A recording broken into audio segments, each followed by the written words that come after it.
భూములను కాజేసేందుకు జగన్ భూ సురక్షణ చట్టాన్ని తీసుకొచ్చారని ఎమ్మిగనూరు నియోజకవర్గ అసెంబ్లీ అభ్యర్థి పివి జయనాగేశ్వరరెడ్డి ఆరోపించారు.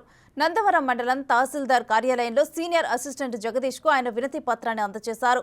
భూ సురక్ష చట్టాన్ని రద్దు చేయాలని ప్రభుత్వాన్ని ఆయన డిమాండ్ చేశారు. కూటమి ప్రభుత్వం అధికారంలోకి రాగానే ల్యాండ్ టైటిలింగ్ యాక్ట్ను రద్దు చేస్తామని హామీ ఇచ్చారు.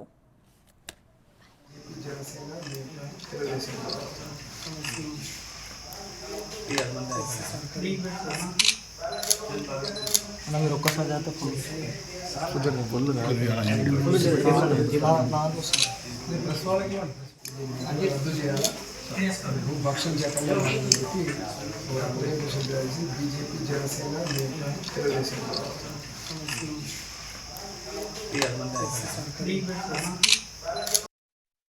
ప్రజల భూమిని కొట్టేయడానికే ఈరోజు జగన్మోహన్ రెడ్డి భూ సురక్షణ చట్టం ల్యాండ్ టైటిల్ యాక్ట్ తీసుకురావడం జరిగింది.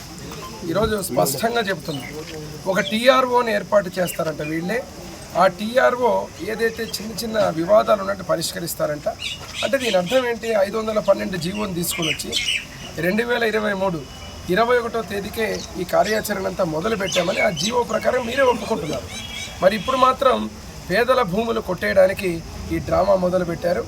ఏమాత్రం కోర్టుకు పోకుండా ఎక్కడికి పోయి సివిల్ కోర్టు ద్వారా న్యాయ పరిష్కారాన్ని చేసుకునేటువంటి అసలు ఏదైతే స్కోపే లేకుండా ఈరోజు మీరు ఏం చేస్తున్నారు?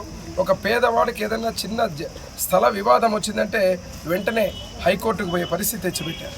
అంటే దీని అర్థం కేవలం పేదల భూములు కొట్టేయడానికి ఇప్పుడు గవర్నమెంట్ ఆస్తులన్నీ మింగేశాడు Jaganmohan Reddy.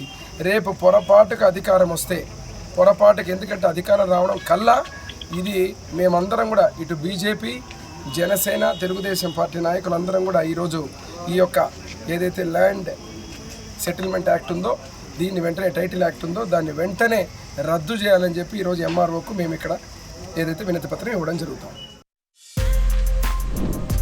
For more videos like this, subscribe Big TV channel.